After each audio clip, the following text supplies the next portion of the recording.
Shalom, selamat datang kembali di dalam Saat Teduh Setiap Hari. Damai. Matius pasal 5 ayat 9 berkata demikian. Berbahagialah orang yang membawa damai, karena mereka akan disebut anak-anak Allah. Amin untuk kebenaran firman Tuhan. Teman-teman yang terkasih dalam Tuhan, perselisihan pasti menimbulkan perpecahan dan pasti sakit hati jika kita berselisih. Setiap orang punya pilihan. Apakah ia ingin menjadi pembawa damai, mendamaikan sesuatu yang berselisih, atau malah menyulut perselisihan? Bukannya malah membangun satu komunikasi yang baik, malah makin dihancurkan, dipecahkan seperti itu ya. Punya pilihan setiap orang. Teman-teman yang terkasih, persahabatan itu pasti menyatukan dan membawa kemenangan. Sebaliknya, perselisihan pasti memisahkan sifatnya dan menghancurkan persatuan. Teman-teman yang terkasih, kondisi hati juga menentukan pikiran dan tindakan kita. Desmond Tutu pernah mengatakan, jika kamu menginginkan kedamaian, jangan bicara dengan teman-temanmu.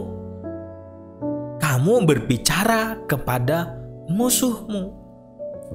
Ada banyak orang-orang yang saya temui, yang saya layani juga, punya kepahitan disimpan serta berusaha untuk menjauhi orang-orang yang ia tidak suka.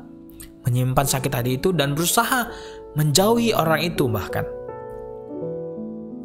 Seperti kata Desmond Tutu tadi, kita harus memulai dan mengupayakan perdamaian.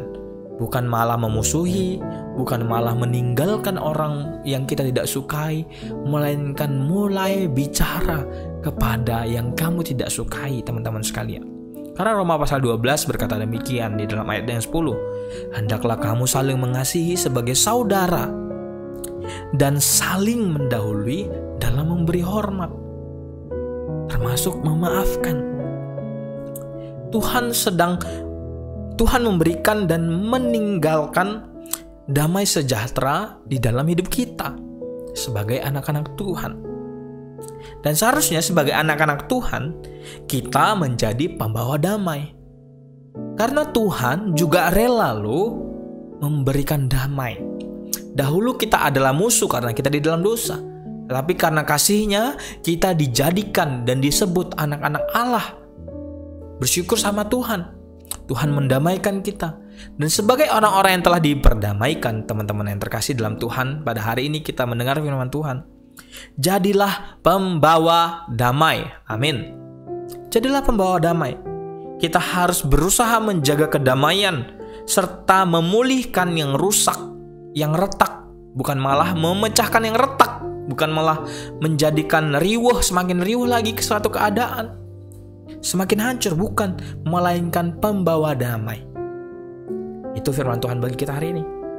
Kasih Allah yang penuh dengan damai sejahtera pasti terpancar di dalam hidup kita ketika kita mengalaminya. Itu teman-teman yang terkasih, sebagai anak-anak Tuhan, sebagai orang-orang yang telah diperdamaikan, sebagai orang-orang yang telah dikasihi Tuhan, jadi pembawa damai. F.B. Meyer pernah berkata demikian di dalam tulisannya. Saat kita membuang semua kepahitan, Tuhan mencurahkan damai sejahteranya. Mari jadi pembawa damai. Mari jadi penengah pembawa damai dimanapun teman-teman di tempatnya, di kantormu. Bawalah damai kasih Kristus yang telah melingkupi kamu.